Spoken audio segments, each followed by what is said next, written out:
Hey,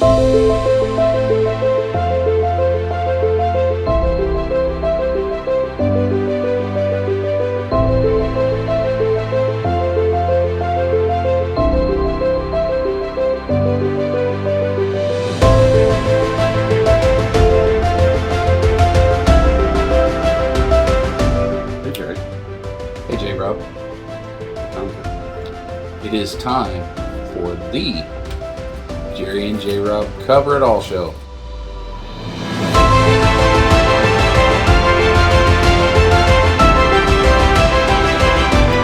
Well, it's hot outside. It is hot, and I know that we live in Texas, and hot is a thing, but good night. We just started May, and it feels early. like August. Yeah, it's a little early for the 100. Yeah. It's pretty rough out there already. In fact, it's a little rough up in here because our AC's not working up here. I got to fix that later.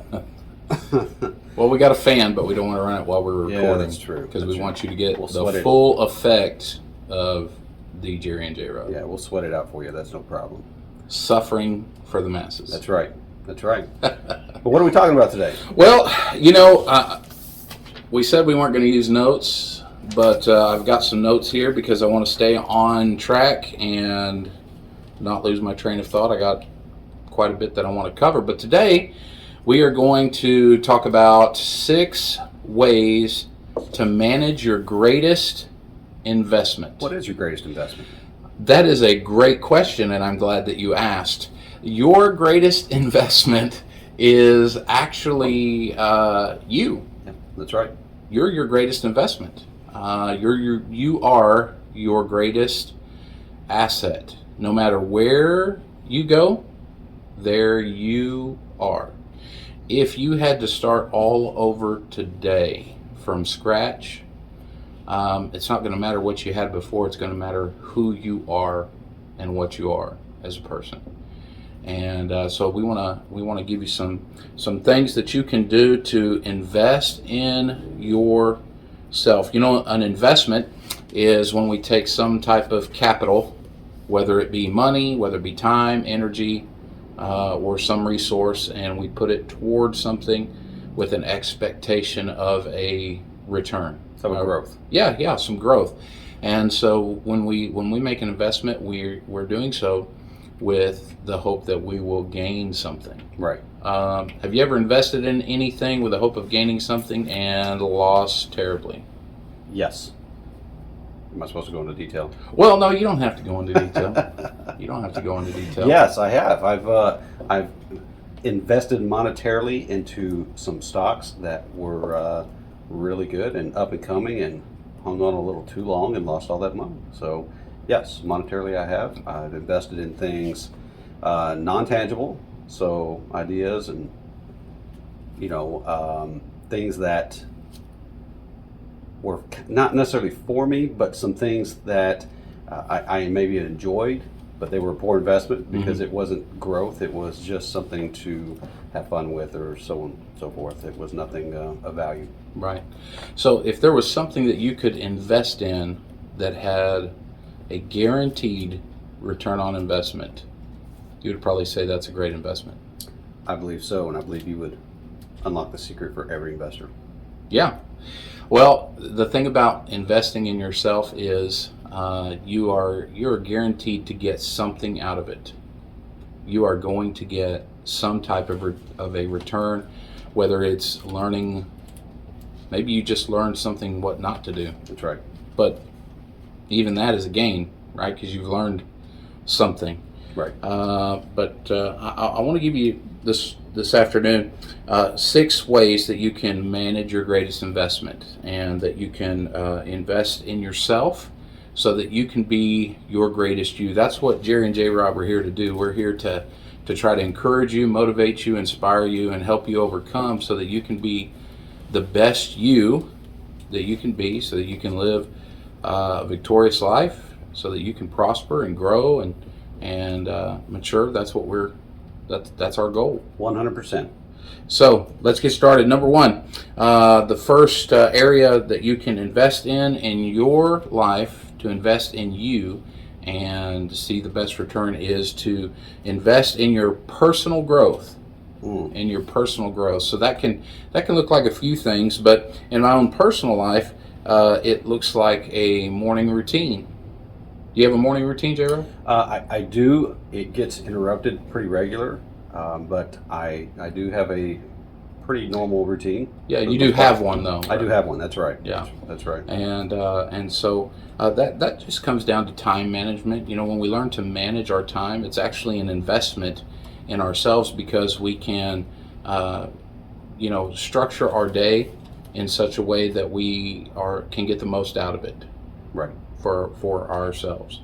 Another way that we can invest in our own personal growth is to learn a new skill. Take a class, do something of that nature, read a book. Downstairs in my office, I have shelves and shelves of books, and I haven't read them all yet, but every book that I have read has helped to give me some type of insight, some type of education to help me. Right. Right. You should always be reading a book or listening to something, a podcast, even one just like this one right here, right? You might have been getting to that later on. Well, this is probably the number one podcast that I would listen to in the world, right? For now. Sure. All the way to, what was it, Brussels and Russia Federation. I'm sure they're bots, but hey. We now have listeners in India and in New Zealand. Wow. Impressive. I'm impressed. But just always learning and always putting forth effort into your own personal growth every day. Number two, your physical health, and that's something I know that you know a lot about. Right, that's correct. So I started off my health journey about 45 pounds ago, and that was a little over 4 years ago. And my lovely wife started health coaching, and I told her it was dumb and I didn't want to do it, but she made me do it.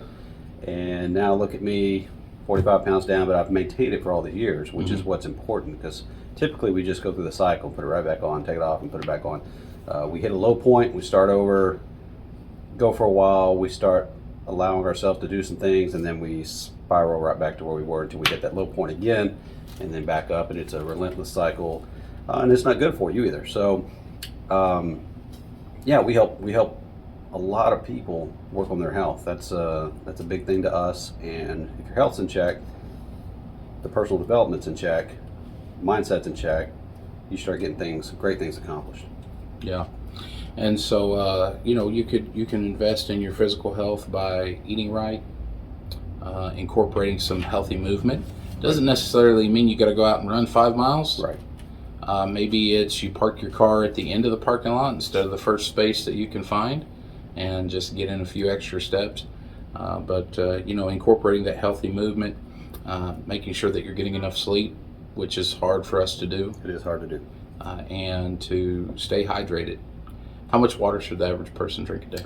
We should be in that 64 ounce range. That's what we should. Anything over that is butter, but yeah, we should be trying to get that much in. Unfortunately, it does not. Coffee does not include coffee, as tasty as it is. As it is. That'd be easy 64 ounces every morning. But yeah, just the water on its own, and in addition to any other, non-carbonated Coke kind of drinks, sugary drinks, you'd be in good shape. All right. Number 3 is your mental health, which is something that's not talked a whole lot about.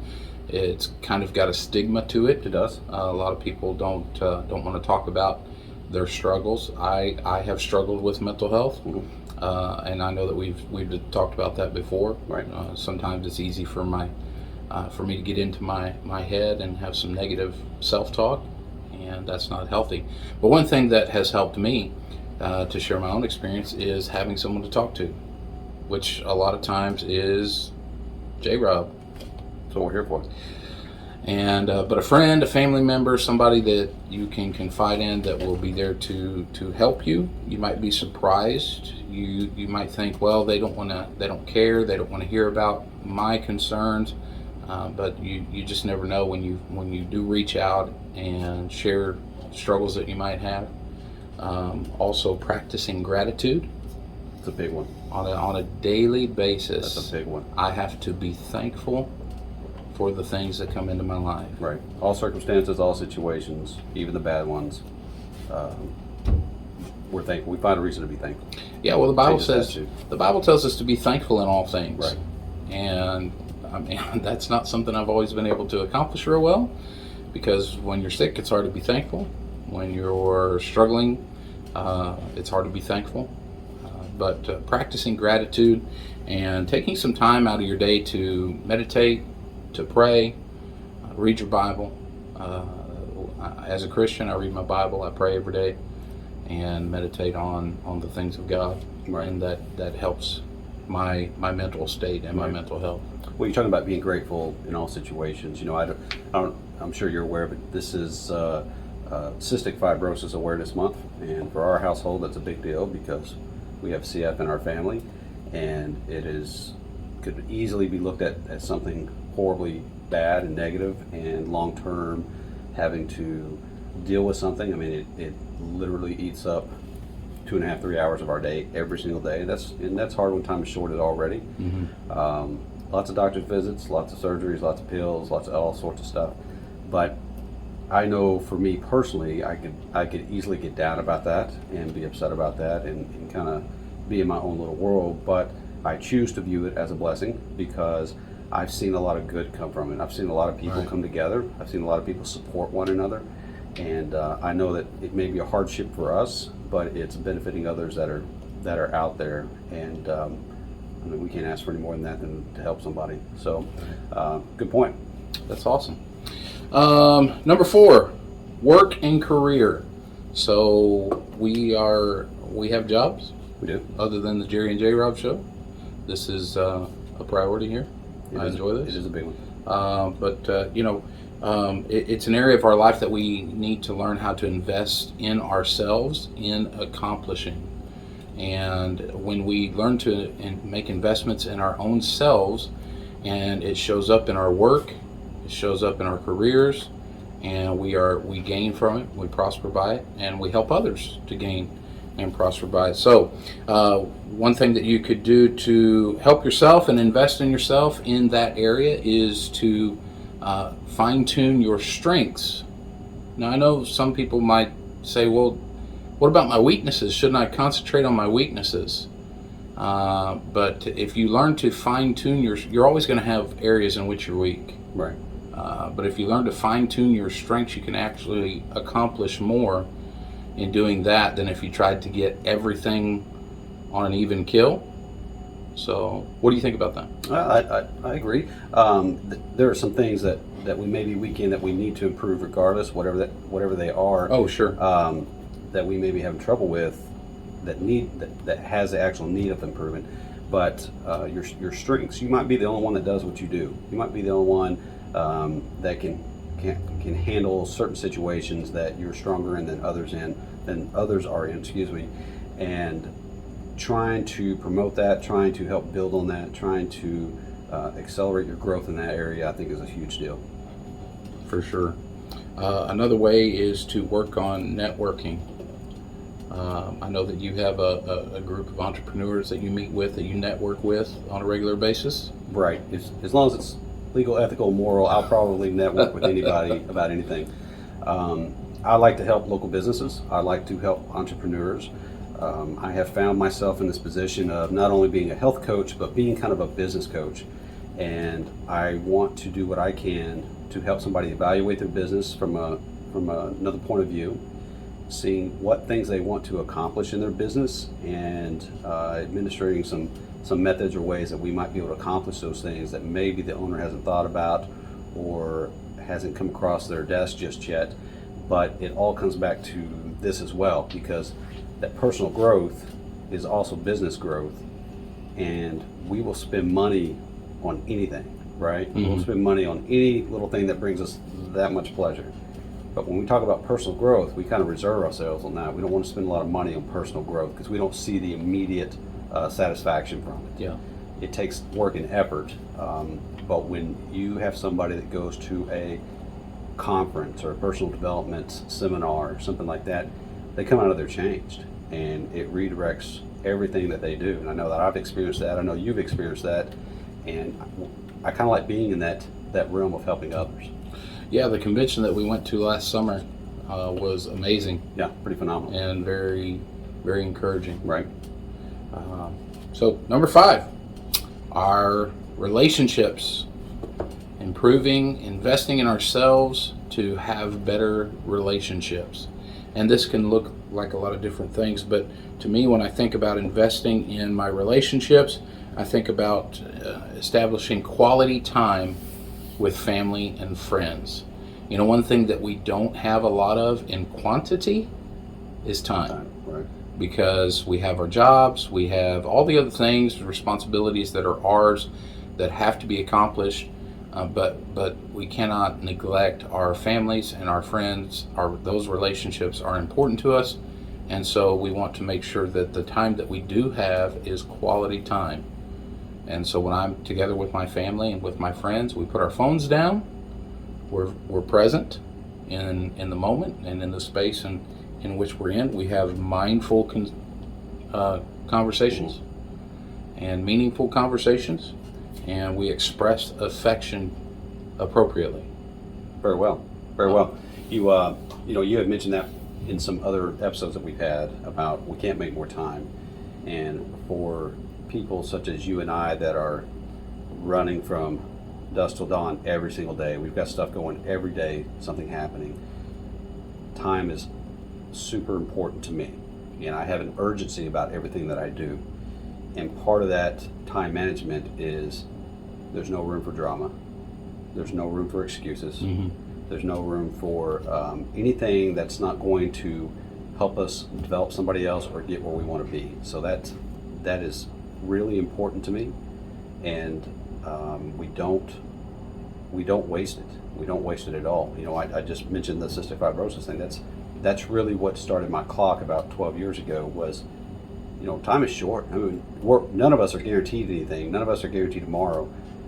Many of us have experienced terminal diseases, or somebody in their family's had cancer or something along those lines. But it makes you really evaluate what you're spending time on and where you're going. So for me, there's no wasting of time at all. After losing my parents year before last, I began to really reevaluate the priorities in my life, and making sure that my family is not only provided for, but also that they feel loved, that the time I'm able to give them that is productive. And so investing in those relationships has helped me to be a better person, Right. and to enjoy my life on a greater level. All right, number 6, finances. I think probably all of us could use more of that, especially in the inflation market that we're living in. Mm-hmm. So how can we invest in ourselves in the manner of our finances? That's very simple. All this stuff is really very simple. It's just really stuff that easily gets away from us. It does. We have a hard time committing to things like this. Yeah, and so making a budget, sticking to that budget, learning to save money so that you have a cushion when times of emergency might come, things might pop up for which you need money, and reducing debt. That's right. Maybe you have to get a second job to get some debts out of the way so that you can have some more financial freedom. That's right. And not feel the stress of constantly, man, if I miss a day at work, I'm not going to be able to pay bills. Right. Absolutely, that's right. Talking about finances, you have your bills, you have all of this stuff, you have a good budget. But I would also encourage you to, as you develop yourself personally, that you would seek to build wealth. And I don't mean we're not a you should be all rich type thing, but wealth means a lot of different things. But get yourself to that place where you're not dependent upon certain things in life to be able to get by, to be able to pay a bill, so on and so forth. So for me, that's a big deal. I don't care for the 8-to-5 job at all. To me, I feel like that's somebody pushing you down and keeping you from your full potential. But working through a little bit of risk. There's nothing unhealthy about getting out of your box and doing something different. Right. Prepare your best and go out there and make a living for yourself. That's good. So, again, 6 ways to manage your greatest investment, which is you. Number 1, we said personal growth. Right. Number 2, physical health. Number 3, mental health. Number 4, managing your work and career. Number 5 is relationships. Number 6 is finances. And I want to throw this bonus in here. Ooh, extra. And that is, if you have an opportunity, it is always a good idea to seek out a coach or mentor in any one or even all of these areas. You know, sometimes you need a fresh perspective and a different point of view to help you to see the possibilities before you. Right. And to realize that the potential is there and you can reach it. Now, sometimes that may mean simply finding someone that you can hang out with, spend a little more time with. It may mean that you have to invest monetarily in hiring a coach or a mentor, but absolutely worth everything that you have to give it. And that has been my personal experience, as I have a life coach that has helped me think outside the box, see some things that I never considered would be possible, and then begin to work toward those things. So do the work, put in the capital, which, whether it's money, time, energy, resources, whatever it is, structure your life in a way so that you are investing in you and creating the you that you want to be. That's right. That's right. Don't be afraid of the criticism from a third party. If you've got a coach or somebody and you're afraid to reach out to somebody, accept that criticism openly. There's some things out there that they may really have a handle on that you don't. Mm-hmm. I know that I do that on a regular basis. Whether I truly value somebody's opinion or not, I will ask random people for criticism all the time, just to see what they have to say. Maybe it's a new learning experience for me. So definitely reach out for a coach. You can reach out to us. We'd be happy to talk to you. Absolutely. And if you've got a situation or an opportunity where you've got some people you'd like to get together, we'd love to talk to a group of people sometime, and just present some ideals and things like that for personal development and what we've discussed today, investing in yourself. Yeah, So that'd be fantastic. with that said, I want to thank our vendor, Stack Up Coffee, stackupcoffee.com. You can go online and they will give you a 20% discount if you put in, I think it's Jerry and J Rob, 20% in the little coupon column. They'll give you a 20% discount. So appreciate those guys, and That's an investment in yourself that's right an there. investment right there. It gets you As part of that well morning as routine. well as going to a good cause.